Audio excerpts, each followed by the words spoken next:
শেরপুরে জাতীয় নাগরিক পার্টি এর পদযাত্রা ও সমাবেশে আহ্বায়ক নাহিদ ইসলাম বলেন, পুশ ইন করতে হলে করতে হবে আওয়ামী লীগের সন্ত্রাসীদের, নিরীহ মুসলমানদের নয়।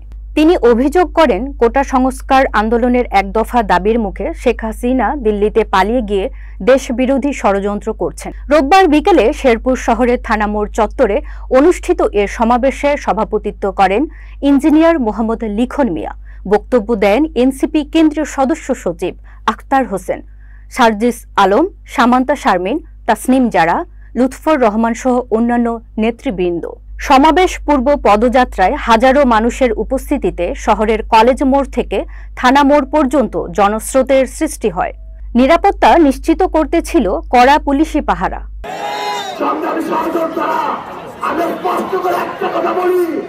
এই বাংলাদেশে আমরা অন্ধভাবে কাউকে তীর মানব না। কেউ যদি ৯৫টা ভালো কাজ করে সেটার জন্য ভালো বলবো, আবার যদি ৫টা খারাপ কাজ করে সেটার জন্য তাকে খারাপ বলবো। একইভাবে কেউ যদি ৯৫টা খারাপ কাজ করে তাকে যেমন খারাপ বলবো, ৫টা ভালো করলে সেটাও ভালো বলবো। আমরা আগামীতে আমাদের এই বিবেককে আর কোন দল, ব্যক্তি, গোষ্ঠীর মার্কা প্রতিষ্ঠানের কাছে আর বন্ধ ছিল না। সংগ্রামী সহযোদ্ধারা, আমরা ভুলি নাই এই বাংলাদেশে ২৪শে জুলাই তার পূর্বে কোন কোন প্রতিষ্ঠানগুলোকে শেখ হাসিনা কিভাবে ব্যবহার করেছিল। আমরা ভুলি নাই কিভাবে কোন প্রতিষ্ঠানগুলোকে ব্যবহার করে বিচার বহির্ভূত হত্যাকাণ্ড ঘটানো হয়েছিল। আমরা ভুলি নাই কিভাবে আয়না ঘরে বছরের পর বছর ধরে আমার মজলুম ভাইদেরকে বন্দী করে রাখা হয়েছিল। আমরা ভুলি নাই কিভাবে শাপলা চত্বরে এই শেরপুর জীববৈচিত্র্যময় এলাকা, এই শেরপুর প্রতি বছর বন্যায়, পাহাড়ি ঢলে বন্যার কারণে শেরপুরের মানুষ দুঃখ দুর্দশাগ্রস্ত হয়। এই শেরপুরে প্রাকৃতিক ভাবে বন রয়েছে, সেই বন উজাড় করার কারণে, খাদ্য সংকটের কারণে হাতি লোকালয়ে চলে আসে। প্রতি বছর হাতির পদদলিত হয়ে বিভিন্ন মানুষ মারা যাচ্ছে। আমাদের শেরপুরে হাসপাতাল থাকলেও চিকিৎসা সেবা নাই, ডক্টর নাই। আমাদের এখানে শিক্ষা ব্যবস্থা পর্যাপ্ত নয়, তরুণদের জন্য কর্মসংস্থান নাই।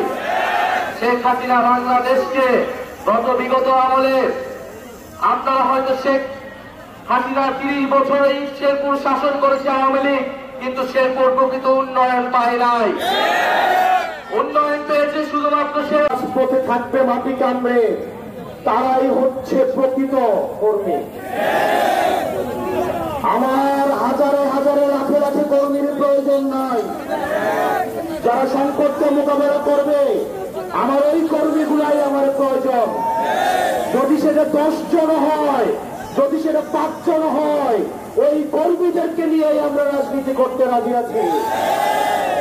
প্রিয় শেরপুরবাসী, আমরা গতকাল আমাদের একজন সহকর্মীর চাঁদাবাজির আমরা খবর পেয়েছি, আমরা আরো বক্তব্য পেয়েছি। আমার এইসব আমার নিজের অন্য দলের চাঁদাবাজি যদি কেউ হয়ে থাকে, তাহলে আপনারা তাকে ধরে থানায় নিয়ে আসবেন। আর আমার দলের চাঁদাবাজ যদি হয়ে থাকে, তাকে আগে নিজের আপ্যায়ন করবেন, তারপরে থানায় নিয়ে আসবেন। এই ২০টা চাঁদাবাজ আমাদের আশেপাশে এখন হচ্ছে, অনেক তেলবাজ জড়ো হয়েছে। এক জায়গায় দাঁড়াবো, পিছন থেকে সেলফি তুলে, সেলফি তুলে প্রিয় নেতার সাথে প্রিয় সেলফি, এই সেলফি বেছে চাঁদাবাজি করে। আপনারা এরকম এই সেলফি পলিটিক্স বাদ দিতে হবে। আপনারা যারা রাজনীতি করতে চান, আমার